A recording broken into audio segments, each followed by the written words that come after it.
They say that every season tests a quarterback, but what no one expected was for it to test two of them so quickly.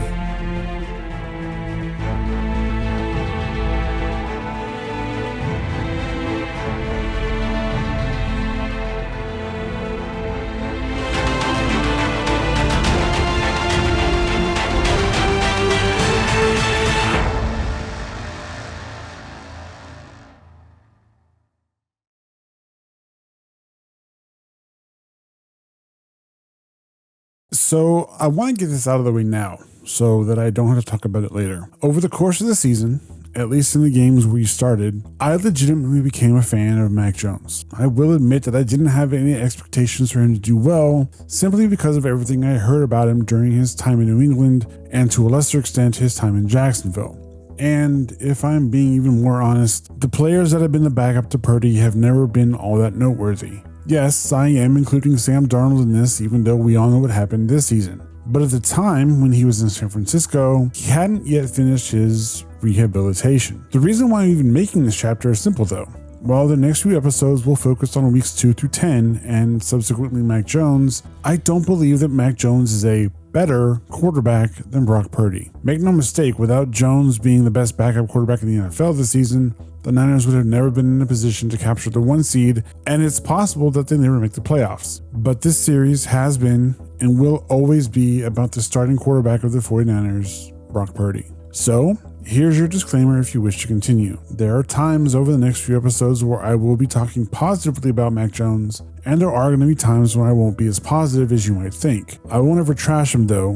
One, because that's not what I do, but more than that, because at no point during his starting time did he ever earn any negativity that was thrown his way. In fact, like I said at the end of the last episode, I would argue that a major part of Brock's evolution this season was due to Mac, not only in the way that he carried himself off the field, but the way that he played on it. And with that out of the way, I'm willing to bet that when it was announced that the Niners had signed Mac during the offseason, many of the team's fans had this reaction.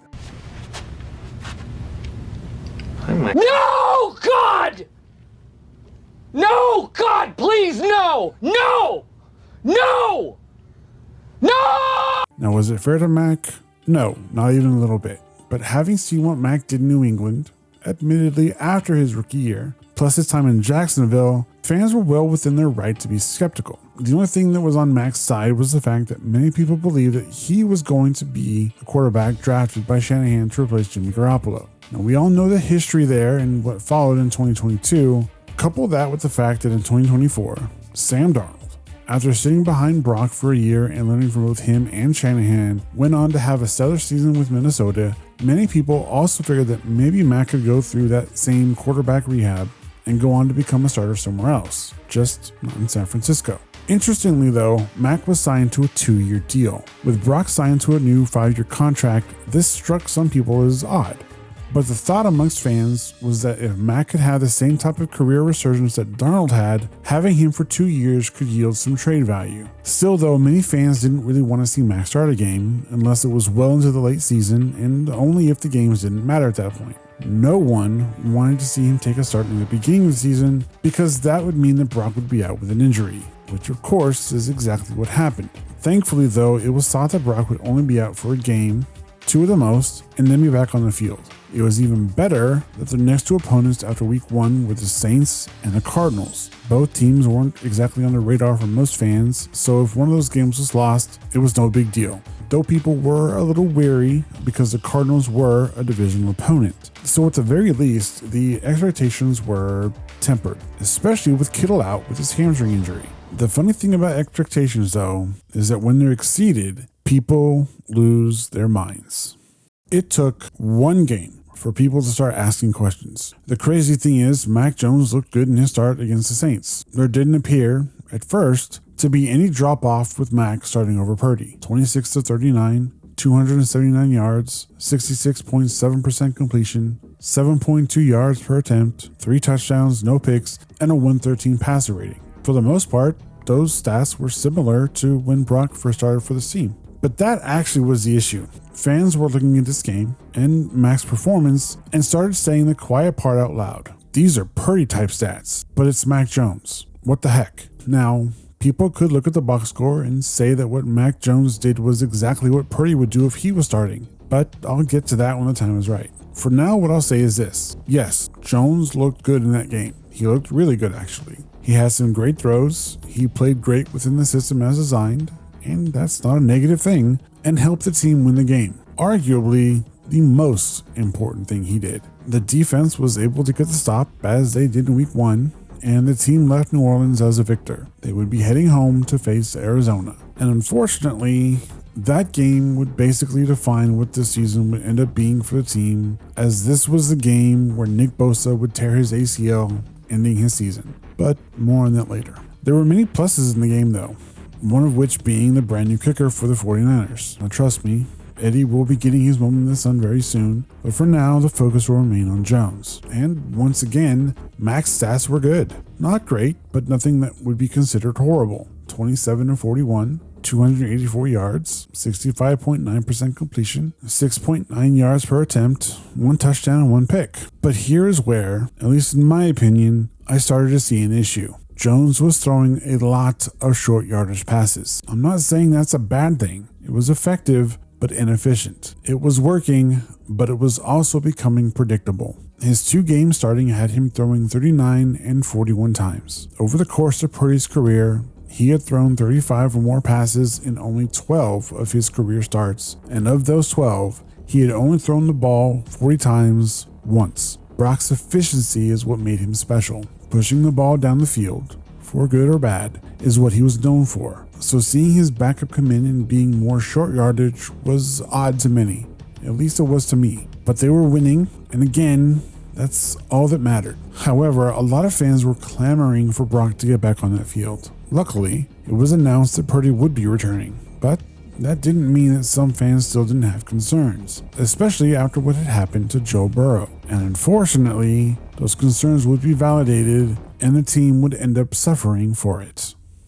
I think it's safe to say that anyone with common sense knew that Purdy should not have been on that field in week 4 against the Jaguars. Sailed passes were the theme of the day. Now, while the next episode is going to deal specifically with this game and everything that happened in it, I wanted to make this chapter within this episode because of the aftermath. Because after this game, the quarterback controversy really began to heat up.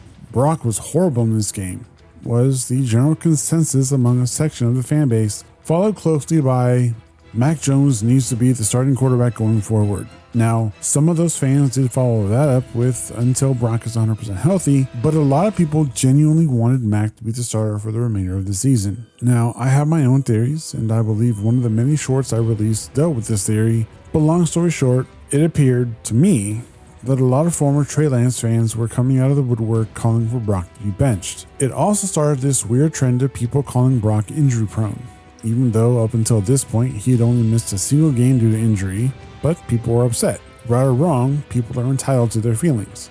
It didn't help that Purdy had also just gotten paid and was coming back looking terrible. But like I mentioned, next episode will deal with the game against the Jaguars. Thankfully though, after this loss, he would be shut down for more than just 2 games. The unfortunate part is that the next game would be against another divisional rival. What people didn't know at the time was that this game would end up being way more important than anyone had anticipated.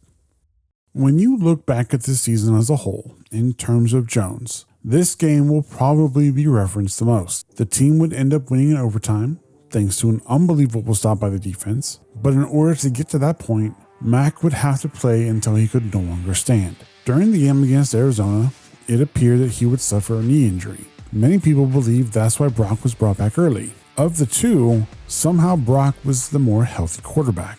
But Purdy could no longer be counted on after the toe injury resurfaced after the Jags game. So with Jones feeling better, he would take the team into SoFi and have one of the best games of his career. Stats-wise, he was 33 of 49, 342 yards, 67.4 completion, 7 yards per attempt, 2 touchdowns and no picks. They were great stats, but his stats are not why he will be remembered for this game. Now, it's no secret that the O-line is passable on its best day, but in this game, Jones was getting hit, it seemed, like every other play. He was knocked down constantly, and he was slower to get up after each subsequent hit. At one point, he was actually shown dry heaving on the sidelines. He was also shown scarfing down at least 2 bananas, which in hindsight was pretty funny. But it was actually this game that opened my eyes to how tough Jones actually was. At the same time, there were some in the community that used this game to question the toughness of Purdy, which irritated me to no end. It felt like people had just forgotten the fact that in the NFC Championship, Purdy played a lot of that game with a shredded elbow, which left him unable to throw. Never mind the fact that in only his second NFL start, he was playing with a cracked rib. But that's beside the point. The fact is that this game endeared Mac Jones to a lot of fans, and rightfully so. He proved to be one tough SOB, but he wasn't the only tough quarterback on the team. Now don't worry, we will be getting back to Mac in a bit, but I think it's time that we revisit the game against the Jaguars, because in my opinion, it wasn't nearly as bad as people want to make it out to be.